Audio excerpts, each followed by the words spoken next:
Greek Finance Minister Yanis Varoufakis was forced to say he respected the confidentiality of debt talks with his European counterparts after a news report claimed he recorded an April meeting. A lengthy New York Times profile of the outspoken minister published online May 20 said, he, Varoufakis, says he taped the meeting but cannot release the tape because of confidentiality rules. Varoufakis stopped short of denying he recorded the stormy meeting in Latvia with European finance ministers on Greece's debt crisis.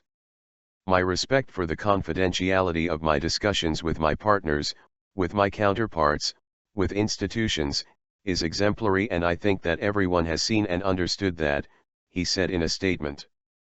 Varoufakis's alleged admission about the recording came during an interview in which he refuted reports he was mistreated or insulted by his counterparts at the Riga talks. After the meeting, Varoufakis had quoted former American President Franklin Delano Roosevelt, FDR, the architect of the U.S. recovery from the Great Depression. FDR, 1936, "They are unanimous in their hate for me, and I welcome their hatred," he tweeted.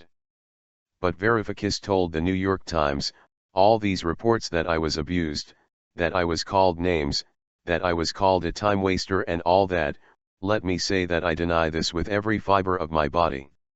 He was unable to prove his version of events because he could not, for confidentiality reasons, share the recording he made, the paper said.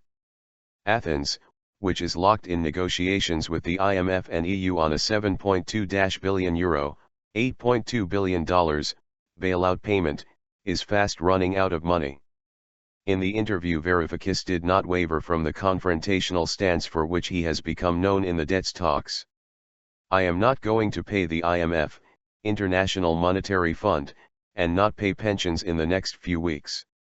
So I said to them, decide. Do you want this to be a proper bargaining round, or do you want this to be a post-mortem?" the New York Times reported. Greece owes around €1.5 billion to the IMF in June, and more than €6 billion are due to the European Central Bank in July and August. Failing to pay the IMF would be the first step toward a default and a presumably messy exit from the Eurozone.